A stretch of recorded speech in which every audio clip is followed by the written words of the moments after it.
So good morning and welcome back. बाळांनो, आपला जो टॉपिक स्टार्ट आहे त्या टॉपिकचं नाव आहे cell the unit of life. आणि आपण प्रिव्हियस लेक्चरमध्ये एंडोमेम्ब्रेन सिस्टमबद्दल डिटेल डिस्कशन केलं आहे, ज्याच्यामध्ये आपण चारही सेल ऑर्गनल डिस्कस केलेत: endoplasmic reticulum, Golgi body, lysosome and व्हॅक्युअल.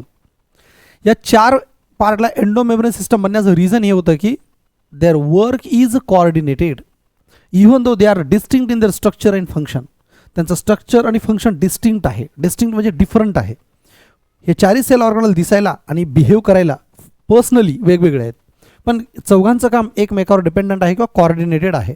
जसं की एंडोप्लाझ्मिक रेटिक्युलमनं बेसिकली प्रोटीन लिपिड बनवले, गॉल्जी बॉडीजनं पॅकेज मॉडिफाय केलं आणि पिंच ऑफ केलेला लायझोझोम बोललो. म्हणजे प्रोटीन लिपिड बनवणं, एकानं मॉडिफाईड करणं, पॅक करणं, आणि एकानं पिंच आउट करून डायजेस्टिव्ह एन्झाईमच्या फॉर्ममध्ये त्याला प्रिपेअर करणं. This is nothing but the coordinated work done by the endomembrane system. तर एंडोमेम्ब्रेन सिस्टमच्या नंतर आज आपल्याला नॉन एंडोमेम्ब्रेन सिस्टमचे पार्ट पाहिजेत. त्यातला सर्वात इम्पॉर्टंट पार्ट म्हणजे मायटोकॉन्ड्रिया. तर जवळपास सगळ्याच मुलांना मायटोकॉन्ड्रियाबद्दल दोन गोष्टी महत्त्वाच्या माहीत असतात. एक, mitochondria is known as the power house of the cell, आणि दुसरी गोष्ट महत्त्वाची म्हटलं तर पॉवर हाऊस ऑफ सेललाच ATP म्हणतात. म्हणजे ॲक्च्युली मिनिंग एकच आहे, पण ते दोन स्टेटमेंटमध्ये लक्षात ठेवतात. तर या दोन स्टेटमेंटपेक्षाही आपल्याला जास्त एलॅबोरेटिव्ह जो कन्सेप्ट आहे मायटोकॉन्ड्रियाचा तो आपल्याला डील करायचा आहे. So let start with our topic. The name of our topic is the cell, the unit of life. Cell, the unit of life. तर पहा बाळांनो, आजचं जे आपलं लेक्चर आहे, this lecture is completely dedicated only for one important cell organelle and that is known as a mitochondria. तर आजचं आपलं लेक्चर असणार आहे ते म्हणजे मायटोकॉन्ड्रियाबद्दल. मायटोकॉन्ड्रिया बाळांनो व्यवस्थित आहे का? मायटोकॉन्ड्रिया याचा अर्थ हा प्लुरल वर्ड आहे. जेव्हा आपल्या घरी पाहुणे येतात तेव्हा आपण म्हणतो सर्वांना घरात या, आणि एक जण असेल तर ए म्हणतो. कळतं का मला काय म्हणायचं आहे? तर मायटोकॉन्ड्रिया जर वर्ड असेल तर याचा earth it is a plural form. आणि जर तुम्हाला एका मायटोकॉन्ड्रियाबद्दल बोलायचं असेल तर त्याला म्हणायचं mitochondrion. Okay, so mitochondrion is a singular form. तर मी जर लिहितोय मायटोकॉन्ड्रिऑन,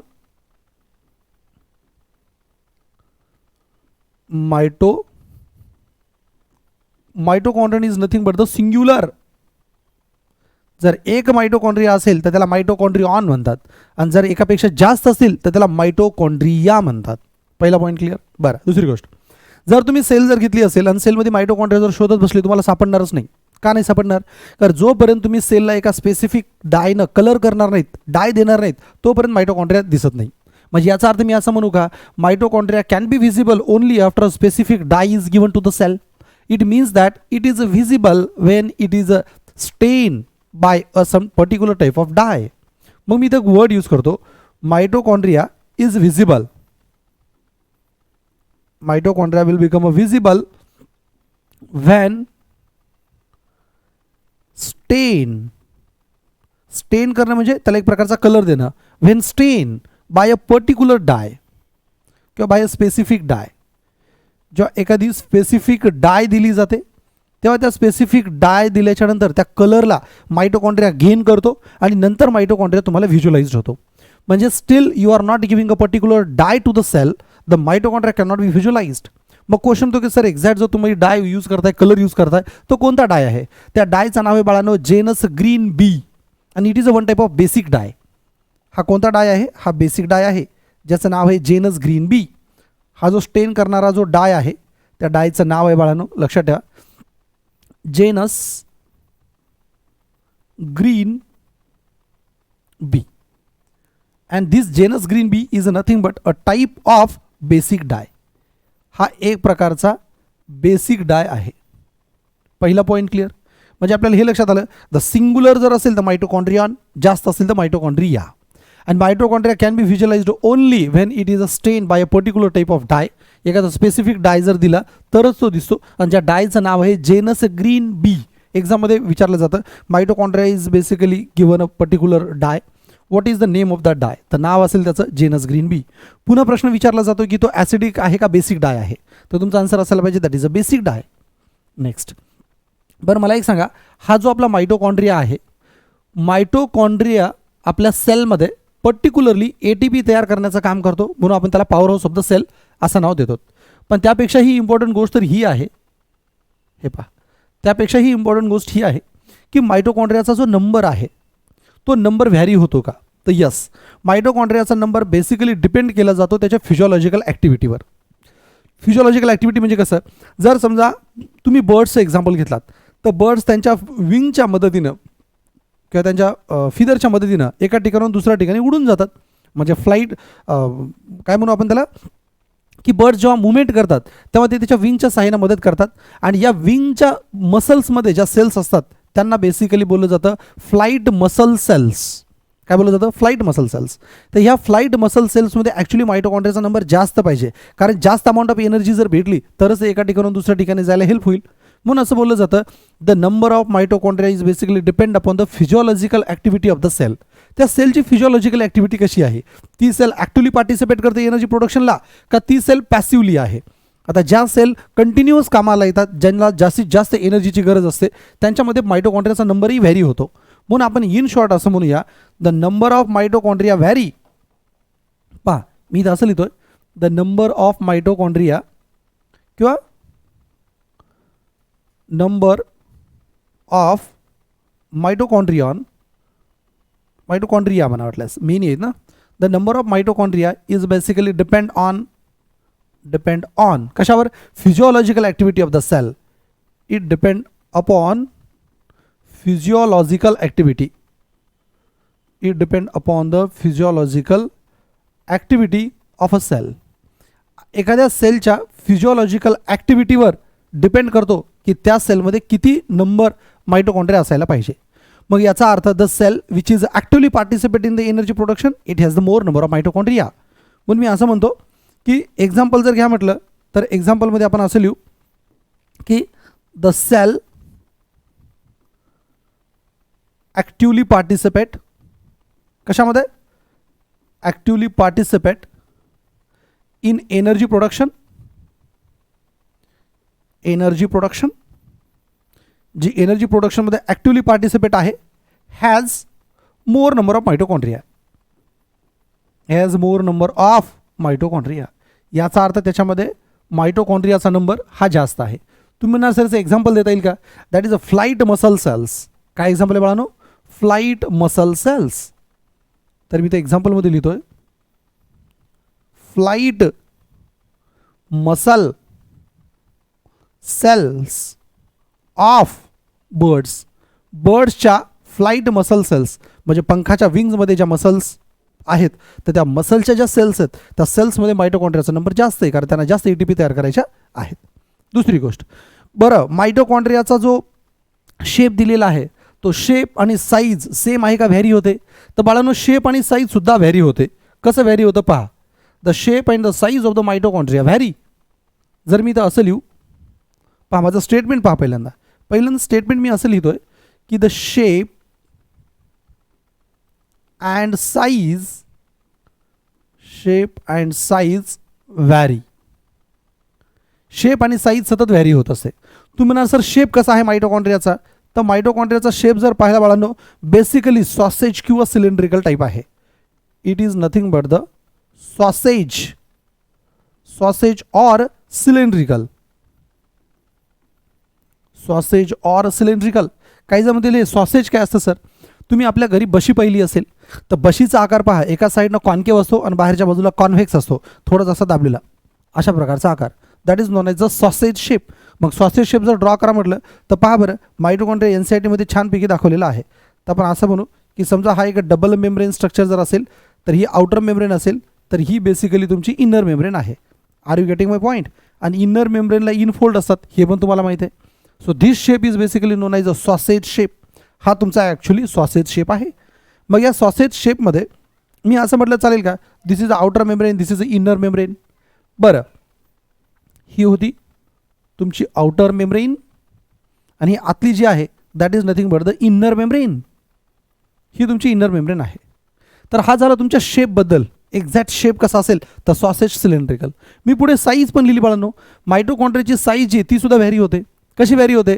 आता व्यवस्थित पहा. मी याच मायटोकॉन्ड्रियाचा आकार अजून एका ठिकाणी इथं ड्रॉ करतोय. समजून घेऊ की जर समजा मी असा मायटोकॉन्ड्रिया जर ड्रॉ केला, ही तुमची आउटर मेम्ब्रेन असेल आणि ही जी काही असेल ही तुमची इनफोल्डवाली इनर मेम्ब्रेन. करेक्ट? आपल्याला डिटेल डिस्कस करायचं आहे. आपण फक्त सध्या शेप आणि साईजबद्दल डील करतोय. तर बाळांनो व्यवस्थित पहा. तर मी असं म्हणू की जो साईज आहे मायटोकॉन्ड्रियाचा, तर इथून जर इकडचा पार्ट जर घेतला तर त्याला बेसिकली त्याची डायमीटर बोललं जातं. आणि इथून जर यापर्यंत जर घेत असाल तर ही त्याची लेंथ आहे. तर बाळांनो व्यवस्थित पहा, या पद्धतीनं मायटोकॉन्ड्रियाची लेंथ कन्सिडर केली जाते आणि या ठिकाणी त्याची डायमीटर कन्सिडर केली जाते. तर बाळांनो व्यवस्थित पहा, मी इथं नाव लिहितो डायमीटर. ही डायमीटर आहे. आणि जर विचार केला तर ही काय बाळांनो, दिस इज युअर लेंथ. ही आपली लेंथ आहे. मग क्वेश्चन आहे लेंथचा जर विचार केला तर लेंथ किती आहे बाळांनो. लेंथ जनरली असते पहा 1 to 4.1 मायक्रोमीटर. 1 ते 1.4 मायक्रोमीटर ही बेसिकली मायटोकॉन्ड्रियाची लेंथ आहे. लांबीला जर पाहिलं मायटोकॉन्ड्रिया तर 1 to 4.1 मायक्रोमीटर दिसतं, म्हणजे मोठा आहे, लांब आहे. जर त्याच्या तुलनेमध्ये तुम्ही डायमीटरचा जर विचार केला, ही डायमीटर, तर डायमीटर जनरली 0.2 to 1 मायक्रोमीटर आहे. 0.2 to 1 मायक्रोमीटर. पण 0.2 to 1 जर घ्यायचं असेल तर आपण अवरेज घेऊ, तर अवरेजचा अर्थ असतो 0.25 मायक्रोमीटर. आता काही जण अवरेज कसं करतात पहा, 0.2 आणि 1ला मिक्स करतात आणि त्याला 2ने डिवाईड करतात, म्हणजे 1 आणि 1.2 म्हणजे 1.2 आणि डिवायडेड बाय 2 म्हणजे 0.6. तर 0.6 काय 0.5 काय अप्रॉक्स जवळपास सेम आहे. तर आपण असं म्हणू 0.5 मायक्रोमीटर ही त्याची अवरेज डायमीटर आहे.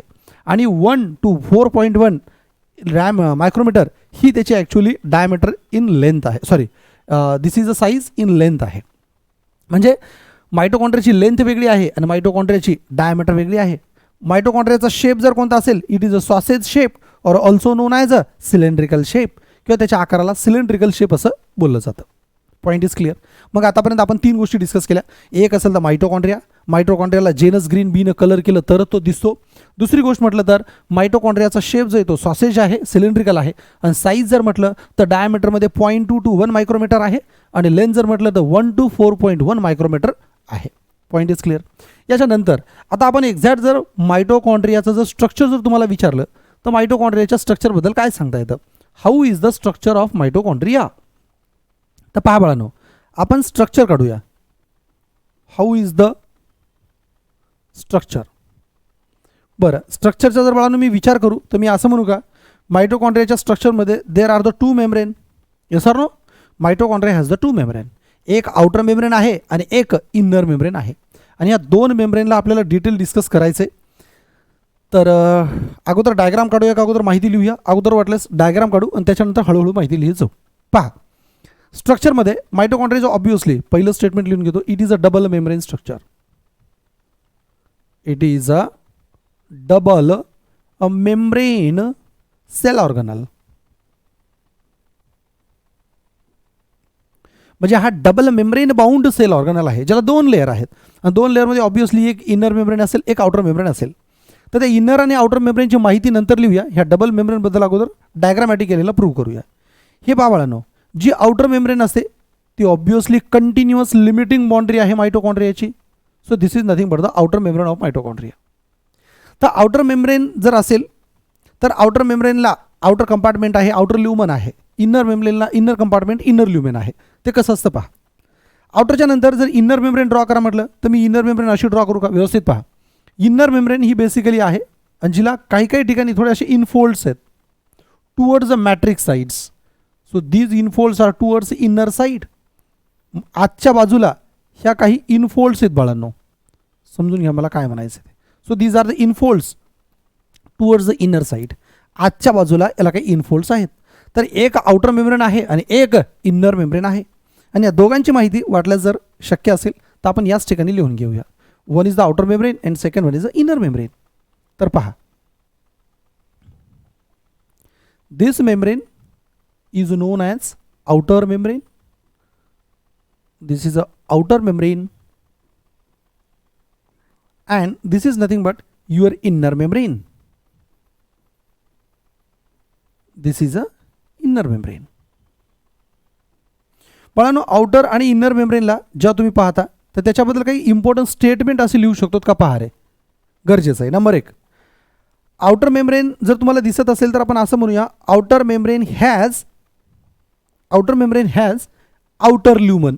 कारण हा जो एम्प्टी स्पेस दिसतोय ना, हा एम्प्टी स्पेस जो आहे ॲक्च्युली त्याला पेरी मायटोकॉन्ड्रियल स्पेस म्हणतात. The space between the two membrane is known as a perimitochondrial space. पण आउटर ल्युमनला जो पार्ट दिसतोय म्हणजे पेरीमायटोकॉन्ड्रियलचा स्पेस तोच बेसिकली आउटर मेम्ब्रेनचा ल्युमन आहे. So outer membrane has the outer lumen, it has the outer lumen, त्याला बाहेरचा ल्युमेन आहे.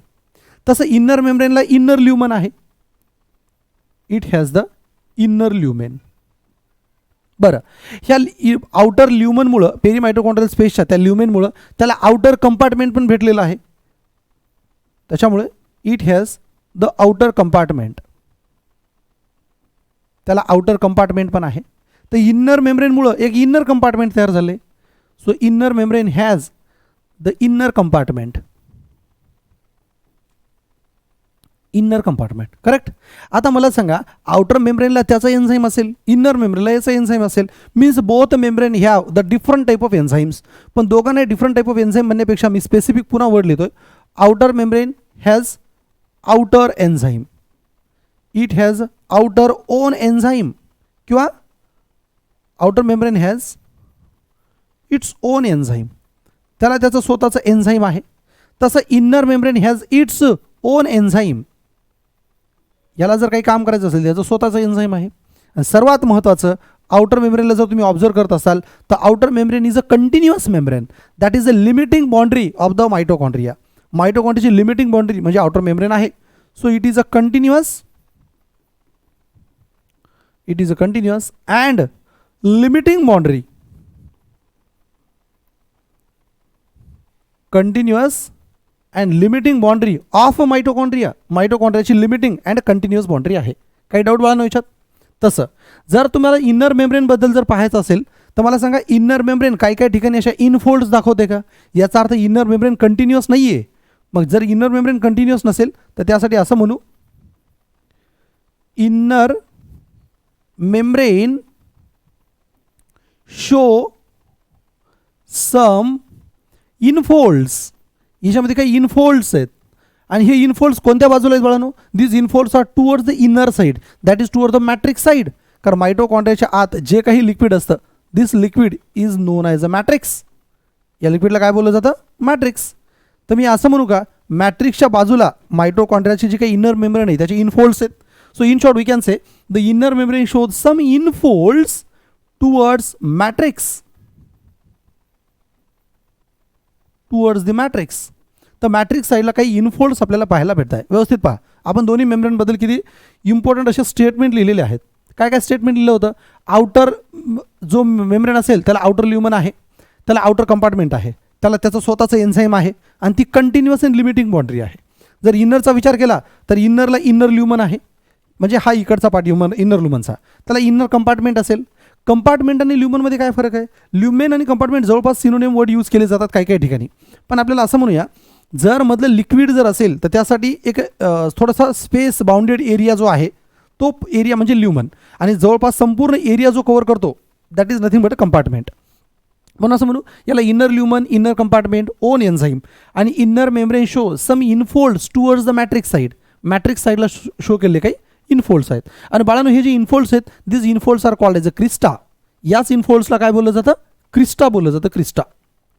C, and these infolds called crista, it is called crista. Okay, this is known as a crista. आणि जास्त जर असेल तर त्याला क्रिस्टी म्हणतात, प्लुरल जर असेल तर क्रिस्टी, एक जर असेल तर क्रिस्टा. तर या इनफोल्ड आपण नाव दिलं आहे क्रिस्टा. बरं, क्रिस्टाचं काम काय? हे जे क्रिस्टा असतात बेसिकली म्हणजे इन्नर जी मेम्ब्रेन आहे ते इन्नर मेम्ब्रेनला जास्तीत जास्त असे फोल्ड का पाडलेले असतील? कारण इन्नर मेम्ब्रेनचा सरफेस एरिया वाढावा. बरं, जितका जास्त सरफेस एरिया वाढेल तितकी जास्त एन्झायमॅटिक ॲक्टिव्हिटी होईल, आणि जितकी जास्त एन्झायमॅटिक ॲक्टिव्हिटी होईल तितके जास्त ATP तयार होतील. म्हणून इन शॉर्ट हे क्रिस्टा, हे जे इनफोल्ड्स तुम्ही असे पाडलेले आहेत ना इन्नर मेम्ब्रेनमध्ये, सच इनफोल्ड्स हे ना, ज्याला तुम्ही क्रिस्टा नाव देता, this crista are nothing but useful for increasing surface area. मग क्रिस्टा कशासाठी आहेत?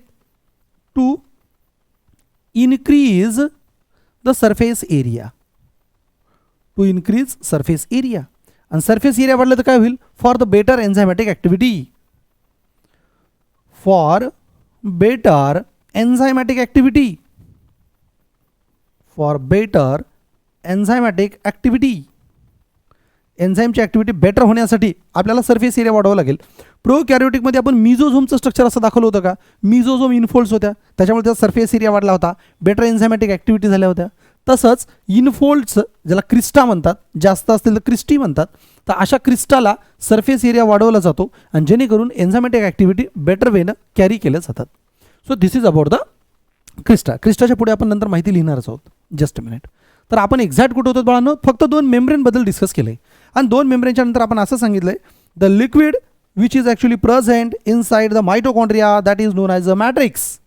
तर एक्झॅक्ट जो लिक्विड प्रेझेंट आहे कशाच्या आत, the liquid which is present in the mitochondria, this liquid is called as a matrix. तर बाळांनो हे पहा, हे जे रेड कलरचे मी तुम्हाला इथं डॉट्स दाखवतोय, these dots are nothing but the matrix. हे मधलं लिक्विड आहे. आणि कसं लक्षात ठेवायचं, मायटोकॉन्ड्रिया सुरुवात होते एमनं आणि मॅट्रिक्सही चालू होतो एमनं. दरफॉर एम मॅट्रिक्स हा कोणासाठी आहे, बेसिकली मायटोकॉन्ड्रियासाठी आहे. तर matrix is liquid present inside the mitochondria. कारण प्लास्टिडमध्ये स्ट्रोमा येणार आहे, तर काही काही मुलं स्ट्रोमा आणि मॅट्रिक्समध्ये कन्फ्यूज होतात. तर mitochondria matrix, plastid stroma. Okay, तर या ठिकाणी मॅट्रिक्स आहे. आता मला सांगा, याच्यामध्ये जे काही लिक्विड असेल त्या लिक्विडला काही प्रॉपर्टी असतील ना. So what are the different properties of the matrix. हे मॅट्रिक्स कसं आहे पहा. पण इम्पॉर्टंट गोष्ट आहे, मॅट्रिक्स इज याचे 6 प्रॉपर्टी लक्षात ठेवायच्या. एक्झाम पॉईंट ऑफ व्ह्यूनं खूपच इम्पॉर्टंट आहे. What are the properties of the matrix. There are the 6 property मी लिहितोय. सर्वात नंबर 1 पहिली मॅट्रिक्सची property, matrix is a dense material. Dense and matrix is a homogeneous material. It is a homogeneous. यांसाठी चांगली line to line sequentially read करा. हा dense आहे, डेन्स म्हणजे थोडासा घट्ट असेल. होमोजिनियस म्हणजे जवळपास सगळ्या सेल सेम टाईप ऑफ टिश्यूनं बनलेले आहेत. होमोजिनियस दिसायला सगळ्या सारख्या आहेत. करेक्ट. बरं मला सांगा, हे जे काही तुमचं मॅट्रिक्स आहे जे होमोजिनियस टिश्यूनं बनलेलं आहे, तर या मॅट्रिक्समध्ये DNA, काही RNAचे मॉलिक्युल प्रेझेंट असतील. So this matrix has double standard circular DNA. याच्यामध्ये डबल स्टँडर्ड सर्क्युलर DNA पण पाहायला भेटतो. मग तुम्ही म्हणा असं तुम्ही दाखवलं तर नाही आहे, मी आता दाखवतोय. या ठिकाणी डबल स्टँडर्ड सर्क्युलर DNA मी ब्ल्यू कलरनं दाखवतो, व्यवस्थित पहा. So this is nothing but the double standard circular DNA which is a present in your matrix. So what is this. This is nothing but the double standard circular DNA. हा double standard DNA molecule आहे. काय doubt. त्यानंतर बाळांनो, मायटोकॉन्ड्रियामध्ये जर पाहायला गेलं तर बरं ठीक आहे, हा जो तुम्ही DNA पाहताय, हा DNAमध्ये ॲक्च्युली 4 नायट्रोजन बेस असतात, ॲडेनिन, गॉनिन, थायमिन, सायटोसिन. आता प्रश्न हा आहे, तर या 4 पैकी कंटेंट कोणाचा जास्त आहे. ATचा कंटेंट जास्त आहे का GCचा कंटेंट, जी म्हणजे गॉनोसाइन आणि सायटोसिन यांचा कंटेंट जास्त आहे. तर बाळांनो, एक इम्पॉर्टंट गोष्ट लक्षात ठेवायची, सतत कायमस्वरूपी मनामध्ये फिक्स करा, आहे की जो तुमचा डबल स्टँडर्ड DNA आहे याच्यामध्ये G ट्रिपल बॉन्ड C हा जो कंटेंट आहे तो सतत जास्त असतो. तुम्ही म्हणा सर G आणि C ट्रिपल बॉन्ड जास्त असा का आहे. कारण मायटोकॉन्ड्रिया बॅक्टेरियाचे कॅरेक्टर दाखवतात. हजारो वर्षापूर्वी मायटोकॉन्ड्रिया असं समजलं जातं की एक छोटीशी लाईफ होती, कारण त्याला स्वतःचं जेनेटिक मटेरियल पण आहे आणि आपण काही वेळानंतर पाहू की आपल्या त्याच्यामध्ये रायबोझोम पण आहेत. तर हा जो जेनेटिक मटेरियल आहे ते जेनेटिक मटेरियल GC रिच असतो. GC रिच असतो याचा अर्थ याच्यामध्ये गॉनिन आणि सायटोसिनचा कंटेंट जास्त आहे आणि G आणि C मध्ये ट्रिपल बॉन्ड आहेत. तर ट्रिपल बॉन्ड जेवढे स्ट्रॉंग असतील, म्हणजे ट्रिपल बॉन्ड बेसिकली ते आहेत की ज्याला तोडण्यासाठी जास्त एनर्जी लागते. म्हणून आपण म्हणतो काही काही बॅक्टेरिया थर्मोफिलस असतात, है ना, म्हणजे जे जास्त टेम्परेचर बिअर करतात. तर साहजिक आहे 3 बॉन्ड तोडण्यासाठी एनर्जी जास्त लागेल. त्याच्यामुळे ज्याच्यामध्ये G आणि Cचा ट्रिपल बॉन्ड जास्त आहे ते जास्त टेम्परेचर बिअर करू शकतात. तर मायटोकॉन्ड्रिया जास्त टेम्परेचर बिअर करू शकतो पूर्वीच्या काळी, कारण तो पूर्वीच्या काळी एक बॅक्टेरिया किंवा एक प्रोकॅरियोटिक समजला जात होता. त्याबद्दल नंतर डिस्कस करू.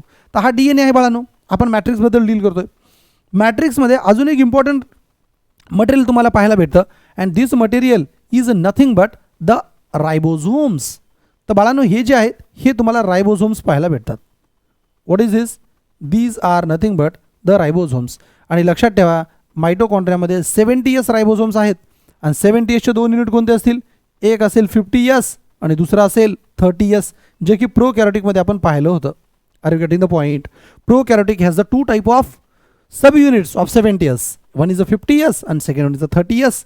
मग आपल्या मायटोकॉन्ड्रियामध्ये एक डबल स्टँडर्ड सर्क्युलर DNA पण आहे आणि सोबत रायबोझोम पण आहे. पण रायबोझोम कोणत्या टाईपचा आहे. 70S टाईपचा रायबोझोम आहे. म्हणून मी फोर्थ पॉईंट असा लिहितोय, मॅट्रिक्स हे डेन्स आहे, होमोजिनियस आहे, डबल स्टँडर्ड DNA आहे आणि त्याच्यासोबतच 70s टाईप ऑफ रायबोझोमसुद्धा आहेत. 70s type of ribosomes they are actually present in the mitochondria. Next बाळांनो, याच्यामध्ये काही RNA प्रायमर पण किंवा काही RNAचे मॉलिक्युल्स पण आहेत. They have some RNA molecules. जसं तुम्ही इथं डबल स्टँडर्ड DNA लिहिले तसं काही RNAचे छोटे मॉलिक्युल्स हे पाहायला भेटतात. आणि सर्वात महत्त्वाचं बाळांनो, मला एक सांगा, आपण टॉपिकच्या सुरुवातीला सेलची डेफिनेशन लिहिली होती आणि असं सांगितलं सेलला सेल बनण्यासाठी सेलकडे काय आहे, तर दोन गोष्टी लिहित्या. ज्याला स्वतःचं जेनेटिक मटेरियल आहे म्हणजे इंडिपेंडंट एक्झिस्टन्स, आणि सेकंड म्हटलं it perform essential functions of the life that is known as a ribosome. ज्याला DNA आहे आणि रायबोझोम आहे त्याला सेल म्हणतात. मग मायटोकॉन्ड्रियाला जर आपण हळूवार पाहिलं तर आपल्याला असं लक्षात येतं की सर मायटोकॉन्ड्रियाकडे ते जेनेटिक मटेरियल पण दिसतंय आणि 70s रायबोझोम पण पाहायला भेटत आहे. मायटोकॉन्ड्रियाकडे डबल स्टँडर्ड जस्ट हे चालत का नाही हां मायटोकॉन्ड्रियाकडे डबल स्टँडर्ड DNA पण पाहायला भेटायला आहे आणि रायबोझोमही पाहायला भेटायला. म्हणजे याचा अर्थ काय सर, मायटोकॉन्ड्रिया हा सेल आहे का? तर बाळांनो, याचा आन्सर थोड्याफार प्रमाणामध्ये हो सांगेल. परंतु ही जी सेल आहे ही आज नाही आहे, तर लाखो करोडो वर्षापूर्वी जेव्हा इव्होल्युशन होत होतं तेव्हा मायटोकॉन्ड्रिया एका सेलसारखं काम करायचा, कारण तो एक प्रोकॅरियोट होता असं समजलं जातं. आणि जर तो प्रोकॅरियोटिक होता, ती एक जर सेल होती तर सेलमध्ये दोन्ही कंटेंट असणं गरजेचं आहे. डबल स्टँडर्ड DNA असण्याचं पण गरजेचं आहे आणि रायबोझोमही गरजेचे, आणि दोन्ही पार्ट त्याच्याकडे आहेत. मग आता मला सांगा, त्याच्याकडे जर रायबोझोम असेल तर रायबोझोम प्रोटीन सिंथेसिस करेल आणि स्वतःचे प्रोटीन स्वतः बनवेल. मग इन शॉर्ट मी असं म्हणू का की मॅट्रिक्समध्ये जे काही रायबोझोम्स आहेत हे रायबोझोम्स प्रोटीन बनवायला सुद्धा हेल्प करतात. म्हणून आपण त्याच्या पुढचा पॉईंट आपण असा लिहूया, they have the material for protein synthesis. They have the material for protein synthesis. तर प्रोटीन बनवण्यासाठी लागणारं जे काही मटेरियल आहे ते सुद्धा मॅट्रिक्समध्ये प्रेझेंट आहे. तर मॅट्रिक्समध्ये काय काय प्रेझेंट आहे बाळांनो, पुन्हा एकदा सांगतोय. मॅट्रिक्स हा डेन्स आहे, हा होमोजिनियस आहे, डबल स्टँडर्ड सर्क्युलर DNA सुद्धा आहे, 70s रायबोझोम सुद्धा आहेत, काही RNAचे मॉलिक्युल सुद्धा yes. And second the material for the protein synthesis, this material is also present there. हे सुद्धा मॅट्रिक्सचा इसेन्शियल पार्ट आहे. काही डाऊट याबद्दल? नेक्स्ट आता मला सांगा, आपण एक्झॅक्ट कुठपर्यंत आलो होतो बाळांनो? आपण इकडे पाहिलं होतं की क्रिस्टा जी इनर मेम्ब्रेन आहे त्या इनर मेम्ब्रेनला फोल्ड्स आहेत ज्याला तुम्ही क्रिस्टा म्हणता. तर या क्रिस्टाला जर आपण चांगल्यापैकी ड्रॉ जर केलं तर ही क्रिस्टाचं स्ट्रक्चर आपल्याला असं दिसेल या पद्धतीनं, आणि क्रिस्टा सरफेस एरिया वाढवतात. आता क्वेश्चन हा असतो की समजा आपण याच्यावर ही जी काही क्रिस्टा आहे या क्रिस्टावर अजून जर काही दाखवायचं म्हटलं तर कोणते मॉलिक्युल दाखवता येतील बाळांनो? व्यवस्थित लक्षात ठेवा. क्रिस्टावर F0 F1 पार्टिकल पाहायला भेटतात. याच्यावर काय पाहायला भेटतं? F0 F1 particle. So these are nothing but also known as oxysome. तुमच्या क्रिस्टावर असे काही पार्टिकल पाहायला भेटतात जे की बेसिकली ATP तयार करायचं काम करतात. मग या पार्टिकलला काय बोललं जातं? मी या पार्टिकलचे जर काही प्रॉपर्टीज लिहायच्या म्हटल्या तर मी या प्रॉपर्टीज इथे लिहितो. पहा, what is this? This is nothing but, याचं नाव लिहितो, this is called as a F1 particle. Sorry, so this is known as F1 particle. याला F1 पार्टिकल बोललं जातं. एक second. This is known as F1 particles. बाळांनो, F1 पार्टिकलला दुसऱ्या भाषेमध्ये ऑक्झिझोम पण म्हणतात. ऑक्झिझोम्स किंवा F1 पार्टिकलला एलिमेंटरी पार्टिकलही बोललं जातं. Elementary particle. तर पहा, मायटोकॉन्ड्रियाचे जे F1 पार्टिकल्स आहेत त्याला मी 3 नावं लिहिलेत. पहिलं नाव लिहिलं F0 F1 पार्टिकल. F0 काय F0 F1 म्हणा किंवा F1 म्हणा, F1 पार्टिकल बोललं जातं. दुसरं नाव त्याचं ऑक्झिझोम आहे आणि तिसरं नाव त्याला एलिमेंटरी पार्टिकल म्हणतात. एलिमेंटरीचा अर्थ असतो बेसिक. आपलं एलिमेंटरी एज्युकेशन म्हणजे जे 1ली ते 4थीपर्यंत झालेलं बेसिक एज्युकेशन आहे त्याला एलिमेंटरी एज्युकेशन. तर एलिमेंटरी पार्टिकल याला यासाठी बोललं जातं कारण बाळांनो तुम्ही विचार करा की जर समजा ही पार्टिकल जर नसते तर ATP बनली नसती, आणि जर ATP आले नसते तर आपल्या बॉडीची जी सेल्युलर नीड आहे एनर्जीची ती कंप्लीट झाली नसती, बायोलॉजिकल करन्सी मिळाली नसती. म्हणून F0 F1 पार्टिकललाच आपण एलिमेंटरी पार्टिकल म्हणतो. हे आपल्या लाईफचे बेसिक पार्टिकल आहेत. So these are known as elementary particles. मग मला सांगा, ह्या एलिमेंटरी पार्टिकलच्या पुढे एलिमेंटरी पार्टिकल इथं प्रेझेंट आहेत. तर मी आता हे सगळे कशावर प्रेझेंट आहे? क्रिस्टावर. तर आपण इथपर्यंत लिहिलं होतं crista, right. So what is the crista? It increases surface area for better enzymatic activity, and these crista actually have F1 particles. यावर F1 particles आहेत. F1 particles are also called oxysomes, and that is also known as elementary particle. Also known as elementary particles. याला elementary particles बोललं जातं. मग आता question आहे, हा F1 particles आहेत ते ATP तयार करायला काम करतील, म्हणून मी असं म्हणू this F1 particles they are responsible for or they help in formation of cellular energy. In the formation of cellular energy. तुम्ही म्हणणार सर सेल्युलर एनर्जी म्हणजे तुम्हाला ATP म्हणायचे का? तर त्याचा आन्सर आहे yes. Cellular energy is nothing but the ATP adenosine triphosphate च्या मॉलिक्युलमध्ये आपल्याला ATP आपल्या बॉडीची जी एनर्जी करन्सी आहे, जे बायोलॉजिकल करन्सी आहे, ती ATPच्या फॉर्ममध्ये असते. आणि हे ATP तयार करणं म्हणजेच सेल्युलर एनर्जी तयार करणं, हे करणं काम आहे F1 पार्टिकलचं, ऑक्सिझोमचं किंवा एलिमेंटरी पार्टिकलचं. आणि हे जे पार्टिकल्स आहेत बाळांनो, हेच पार्टिकल ॲक्च्युली क्रिस्टावर प्रेझेंट असतात. कशा प्रेझेंट असतात? क्रिस्टा म्हणजे इनफोल्ड्स ऑफ मायटोकॉन्ड्रिया. समजते का मी काय सांगतोय? So see this is nothing but the basic information about your mitochondria. आपल्या मायटोकॉन्ड्रियाबद्दलची ही जी काही आहे ती एक बेसिक इन्फॉर्मेशन आहे, जे NCERTमध्ये लिहिलेली आहे. NCERT याच्या बाहेरचं दुसरं काही तुम्हाला पाहायला भेटणार नाही, लक्षात ठेवा. ओके. मग आता क्वेश्चन हा येतो की सर जर याला आपण मायटोकॉन्ड्रियाबद्दल इतकं डिटेल डिस्कस केलं, तर यानंतर अजून असा कोणता पार्ट आहे जो की मायटोकॉन्ड्रियाबद्दल लक्षात ठेवणं गरजेचं आहे? तर बाळांनो काही पॉईंट आहेत जे NCERTमध्ये दिलेले नाही आहेत, पण एक्झाम पॉईंट ऑफ व्ह्यूनं थोडे गरजेचे आहेत. आपण त्याला डील करणार आहेत. अगोदर जस्ट मला 5 मिनिटाचा वेळ द्या, कारण 30 मिनिटं झालेले आहेत. 30 मिनिटामध्ये मायटोकॉन्ड्रिया आपलं बेसिक संपलं आहे. आता यानंतर NCERTमध्ये कोणताच डाटा नाही आहे जो मायटोकॉन्ड्रियाचा आपला बाकी आहे. पण तरी मायटोकॉन्ड्रियाला वेगवेगळे नावं आहेत, त्याच्यावर कधी कधी एक्झामला क्वेश्चन विचारला जातो. त्यामुळे त्या एक्झाम पॉईंट ऑफ व्ह्यूनं तेही काही गोष्टी गरजेच्या आहेत. अगोदर याला थोडे रिवाईज करूया. काय म्हणतो मी मायटोकॉन्ड्रियाला? पहा बरं बाळांनो, मी असं म्हणू का, मायटोकॉन्ड्रिया जर एक असेल सिंग्युलर तर त्याला मायटोकॉन्ड्रिऑन म्हणतात. काय म्हणतात? मायटोकॉन्ड्रिऑन. स्क्रीन हँग का करते मला कळत नाही आहे, जस्ट अ मिनिट. हां, एक जर असेल तर काय म्हणतात बाळांनो? मायटोकॉन्ड्रिऑन. आणि जास्त असेल तर mitochondria. Next, it is visible when it is अ स्टेन बाय अ स्पेसिफिक डाय. जर तुम्ही एक स्पेसिफिक कलर जर दिला मायटोकॉन्ड्रियाला तर तो तुम्हाला दिसतो. आणि त्या कलरचं नाव काय? त्या कलरचं नाव आहे जेनस ग्रीन बी. काय नाव आहे? Genus green B. आणि जेनस ग्रीन बाय ॲसिडिक आहे का बेसिक आहे? तर लिहिले बोर्डवर, that is a basic dye. Next, बरं, नंबर ऑफ मायटोकॉन्ड्रिया सेम असतो का व्हॅरी होतो? तर व्हॅरी होतो. ज्या सेलला जास्त ATP तयार करायच्या त्याच्यामध्ये मायटोकॉन्ड्रियाचा नंबर जास्त आहे. Therefore number of mitochondria depend upon the physiological activity of the cell. सेलची फिजिओलॉजिकल ॲक्टिव्हिटी काय आहे त्यावर डिपेंड आहे मायटोकॉन्ड्रियाचा नंबर. त्यानंतर एक्झाम्पलमध्ये a cell actively participate in the energy production has the more number of mitochondria.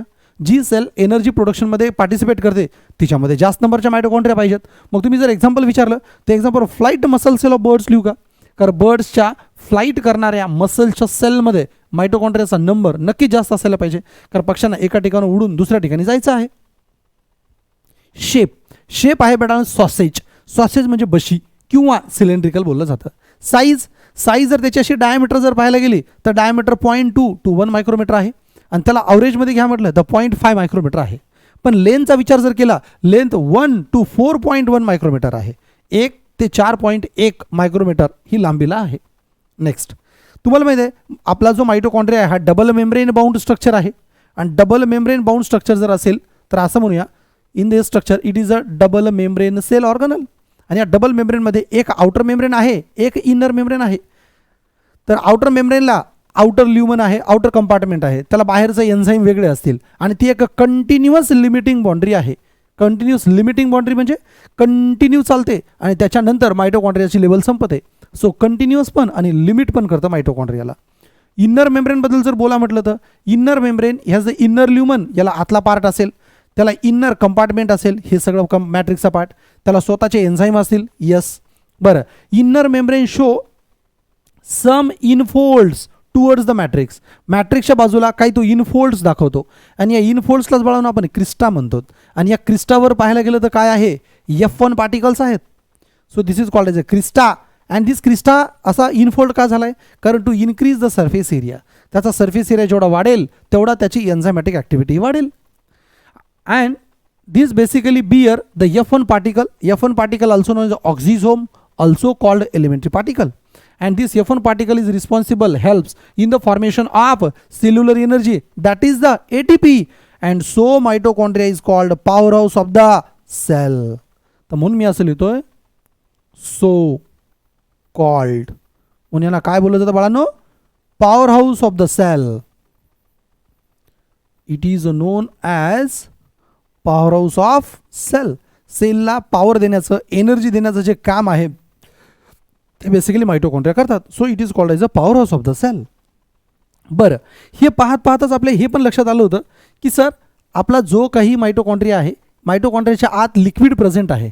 काय प्रेझेंट आहे बाळांनो? लिक्विड. आणि ह्या लिक्विडला बेसिकली वर्ड यूज केला जातो matrix. So the liquid present inside the mitochondria is known as a matrix. स्क्रीनला एकदा refresh करावं लागेल. तर सांगण्याचा अर्थ मायटोकॉन्ड्रियामधले जे काही लिक्विड आहे त्या लिक्विडला नाव दिले आपण मॅट्रिक्स. बरं, या मॅट्रिक्सचे कॅरेक्टर काय आहेत? मधलं जे लिक्विड आहे ते डेन्स आहे, त्यानंतर होमोजिनियस आहे, सगळ्या सेल सारख्या आहेत, त्यानंतर डबल स्टँडर्ड सर्क्युलर DNA पण पाहायला भेटतं, त्यानंतर 70S टाईप ऑफ रायबोझोम हे पाहायला भेटतात, काही RNA मॉलिक्युले पाहायला भेटतात. आणि असं material for the protein synthesis. का? कारण स्वतःकडे जर रायबोझोम असतील आणि DNA असेल तर तो प्रोटीन सिंथेसिसमध्ये जाईल ना, आणि त्यांना प्रोटीन सिंथेसिस जर केलं तर प्रोटीन बनतील. ते करण्यासाठी बेसिकली दुसरे काही मटेरियल लागतील. ते सगळेच मटेरियल तुमच्या सायटोप्लाझममध्ये पडलेले आहेत. So it means that the material required for the protein synthesis are also present in the mitochondrial matrix. म्हणून या 6 गोष्टी प्रेझेंट आहेत. बरं, जो डबल स्टँडर्ड DNAचा कंटेंट आहे तो काय रिच आहे? तो GC रिच आहे. ग्वानिन सायटोसिनचा कंटेंट जास्त आहे, कारण ट्रिपल बॉन्ड असणारे जे काही नायट्रोजनस वेस्ट आहेत ते बेसिकली आपल्याकडे जास्त आहेत. Point is clear.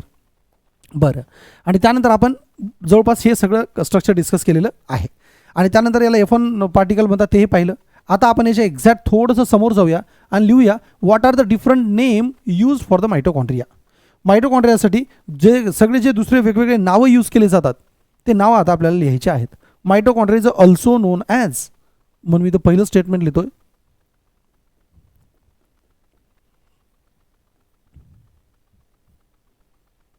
Mitochondria also known as. मायटोकॉन्ड्रियाला बोललं जातं ऑल्सो कॉल्ड. मायटोकॉन्ड्रियाला काय काय बोललं जातं? सर्वात नंबर 1. आणि असं का म्हणतात तुम्हाला सांगतो पहा, एक एक कन्सेप्ट तुमचं लक्षात येईल. Mitochondria is called as a power house of the cell. पहिलं, it is called power house of cell. हे आता तुम्हाला पण माहिती आहे, कारण ते ATP देतात, ते ATPमुळे पॉवर हाऊस म्हणतात. दुसरं, mitochondria is also known as endosymbiont, किंवा त्याच्या अगोदर असेल या mitochondria is also known as a cell within a cell. Cell within a cell. तुम्ही म्हणणार सेल मधली सेल म्हणजे मायटोकॉन्ड्रिया का? आपण आता डिस्कस केलं, हजारो वर्षापूर्वी, मिलियन्स ऑफ इयर्स अगो जेव्हा इव्होल्युशन होत होतं, असं कन्सिडर केलं जायचं की मायटोकॉन्ड्रिया एक छोटाशी सेल आहे. आणि ती सेल का आहे? कारण त्याला स्वतःचं डबल स्टँडर्ड DNA पण आहे आणि रायबोझोम पण आहेत. आणि DNA आणि रायबोझोम असणं याचा अर्थ सेल असण्याचं कॅरेक्टर आहे. म्हणजे हजारो वर्षाखाली तो बेसिकली एक प्रकारचा सेल होता. पण हा मायटोकॉन्ड्रिया आपल्या सेलच्या जवळ इन्फेक्शन करायला आला असेल किंवा सेलला कॅप्चर करायला खाला आला असेल. पण दोघांची सोबत इतक्या चांगल्यापैकी मैत्री झाली की सेलनं मायटोकॉन्ड्रियाला सांगितलं असेल, हे बघ मायटोकॉन्ड्रिया, की मला एनर्जी तयार करणारं युनिट नाही आहे, तू माझ्यासोबत असोसिएशन कर, मी तुला खायला अन्न आणि राहायला जागा देते. मग आपल्या सेलनं बेसिकली मायटोकॉन्ड्रियासोबत एक असोसिएशन तयार केलं आणि या असोसिएशनमध्ये सेलनं मायटोकॉन्ड्रियाला राहायला घर आणि खायला अन्न दिलं आणि त्याच्या बदल्यामध्ये मायटोकॉन्ड्रियाने त्याला एनर्जी तयार करून दिली. याचा अर्थ दोघं एकमेकासोबत राहायला लागले. याला सिम्बायोसिस म्हणतात. काय बोललं जातं? सिम्बायोसिस. पण साधं सिम्बायोसिस नाही, तर एंडोसिम्बायोसिस, एंडोसिम्बायॉन्ट. कारण मायटोकॉन्ड्रिया सेलच्या आत आलाय आणि आत राहतोय म्हणून त्याला एंडो वर्ड यूज करतात. म्हणून असं म्हणलं जातं की हजारो वर्षापूर्वी जर मायटोकॉन्ड्रिया एक सेल असेल आणि जर आज ती आपल्या सेलमध्ये असेल तर mitochondria is known as a cell within a cell. म्हणून it is a cell within a cell. आणि मायटोकॉन्ड्रियानं आपल्या सेलसोबत असोसिएशन केले म्हणून it is also known as a endosymbiont cell organelle. तिसरं नाव काय म्हणायचं? It is a endosymbiont cell organelle. Endosymbiont cell organelle ही म्हणून मायटोकॉन्ड्रियाला ओळखलं जातं. त्यानंतर सर्वात महत्त्वाचं चौथं नाव, मला सांगा मायटोकॉन्ड्रियाला जेनेटिक मटेरियल आहे, रायबोझोम आहे, पण मायटोकॉन्ड्रिया स्वतःला कम्प्लिटली कंट्रोल करू शकतो का? तर त्याचा आन्सर आहे नाही. म्हणून मायटोकॉन्ड्रियाला बोललं जातं सेमी ॲटोनॉमस सेल ऑर्गनल. तो ॲटोनॉमस तर आहे कारण एका सेलला असणाऱ्या दोन्ही गोष्टी रायबोझोम आणि जेनेटिक मटेरियल त्याच्याकडे आहे, पण त्याला कंट्रोल करणारं न्यूक्लियस वेल डेव्हलप नाही आहे आणि त्याला आपल्या सेलचं न्यूक्लियस कंट्रोल करतं. म्हणून तो ॲटोनॉमस जरी असला तरी 50% ॲटोनॉमस आहे. म्हणून mitochondria is known as a semi autonomous. It is known as a semi autonomous cell organelle. हे एक सेमी ॲटोनॉमस सेल ऑर्गनल आहे. कोण? मायटोकॉन्ड्रिया. म्हणून मायटोकॉन्ड्रियाचे नाव पहा काय काय लिहितो आपण. Mitochondria is known as a power house of the cell. Mitochondria is known as a cell within a cell. It is also known as a endosymbiont, कारण तो आपल्या आत राहिलेला आहे. आणि it is also known as a semi autonomous cell organelle. तो एक प्रकारचा सेमी ॲटोनॉमस सेल ऑर्गनल आहे. बाळांनो, तुमच्या माहितीसाठी तुम्ही हे खालचे जे 3 नावं लिहिते ना, cell within a cell, endosymbiont, semi autonomous cell organelle, हेच 3 नावं तुम्हाला प्लास्टिडसाठी सुद्धा लिहिता येतात. कोणासाठी? प्लास्टिड. कारण हजारो वर्षापूर्वी प्लास्टिड ही एक सेल मानली जायची, पण जिनं प्लांट सेलसोबत असोसिएशन केलं आणि नंतर आता तो प्लांट सेलचा पार्ट आहे. कारण प्लास्टिडमध्ये असं डबल स्टँडर्ड तुम्हाला DNA भेटेल, अशाच 70S टाईपचे रायबोझोम भेटतील, त्या सर्व गोष्टी. म्हणून मायटोकॉन्ड्रिया आणि प्लास्टिडसाठी हे 3 नावं कॉमन आहेत. कोणते? Cell within a cell, endosymbiont and semi autonomous cell organelle. कसं?